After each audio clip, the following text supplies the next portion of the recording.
Good morning, students. Welcome to the digital classes of Lal Bagh Girls Intermediate College, and this is Ma'am Spring in her English classes, and this class of mine is for class 12th. Class 12th, I have already started with the prose chapter, A Girl with a Basket, and in the previous video of mine, I have already given the explanation of 3 paragraphs. Now I'm going to start with the 4th paragraph of your chapter. Now, in nutshell, what we have done in the previous video, the author was going from New Delhi to Bareilly in a train, and his train stopped at all the stations. He saw platforms packed with people. The author talked to the English knowing people to know their views. He also enjoyed the sight of the Ganga, the jungle, the monkeys, and the village. Now I'm going to start with the 4th paragraph, and the 4th paragraph starts as, at one station, my routine of talking with the people was interrupted. As soon as I alighted, a group of young children gathered around me. They were selling baskets, hand-woven reed baskets with simple designs and patterns. They had the basket high, shouting words I did not know, but conveying unmistakably their desire. So, what is the author doing at every railway station? He used to step down at the every railway platform, and there he used to talk to the people to know the pulse of the India.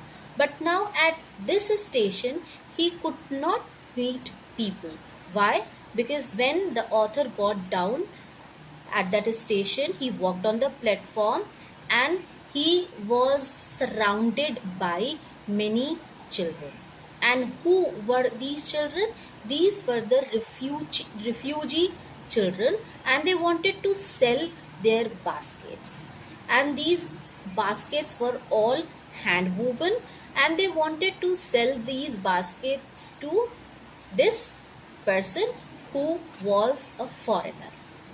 So these baskets were made of reeds, and they were made in a very simple design.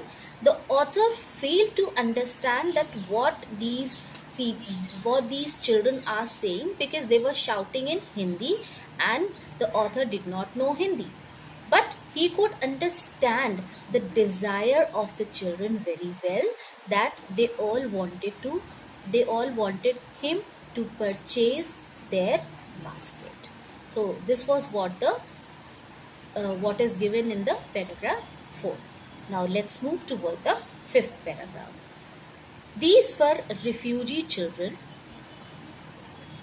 When partition between India and Pakistan was decreed, hundreds of thousands of people pulled up their roots and changed their residence.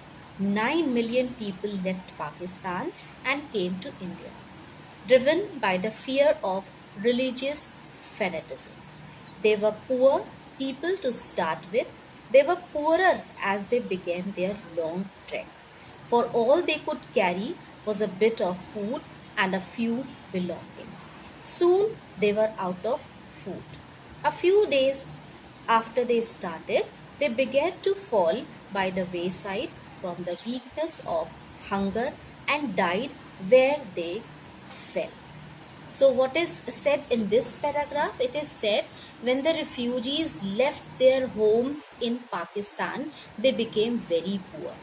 Their long journey to India made them highly poorer, because they had to spend money on their food or other things.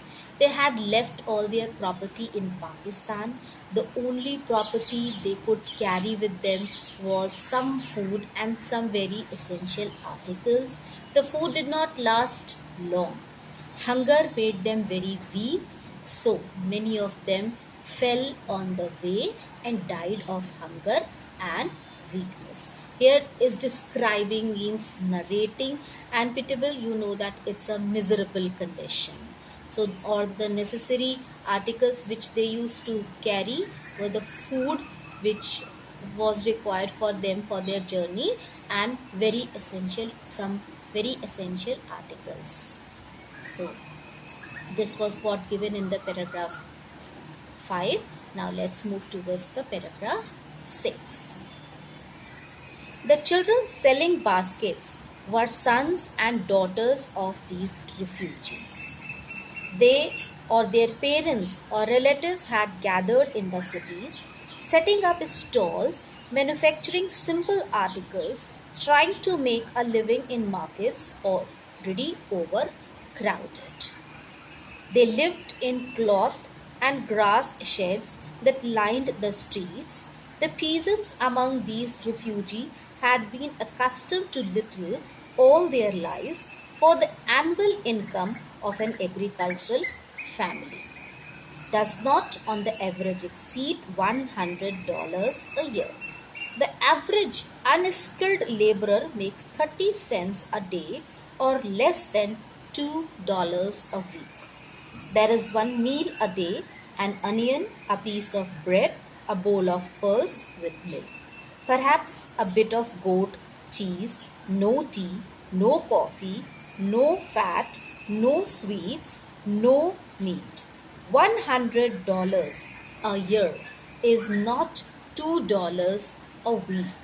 Yet, even that a small amount is hard to earn by selling baskets to people too poorer to buy them. That no doubt is the reason these little children descended on my like locusts. I, an American, was doubtless the most promising market they had seen. So, here the author is thinking about the poor condition of refugee children. Those children had come to him to sell their baskets. So, the young refugee children came like locusts and surrounded the author. They all were shouting in Hindi, and the author understood that those children wanted him to purchase their basket. They and their parents were very poor. They needed money for their food, and the author knew about their poverty. The children knew that an American gentleman could surely be a very good customer for them. So therefore they pressed him to buy their baskets. Here surrounded means encircled, gathered around. So the children, they pressed him to buy their baskets. And in this passage it is said that how the children, they were needy and they wanted this man, an American man, to purchase their baskets to earn some money. So this is all about for this lecture, and in the next lecture I'll be giving the explanation of next few paragraphs. So till then, stay safe, stay healthy, and thank you.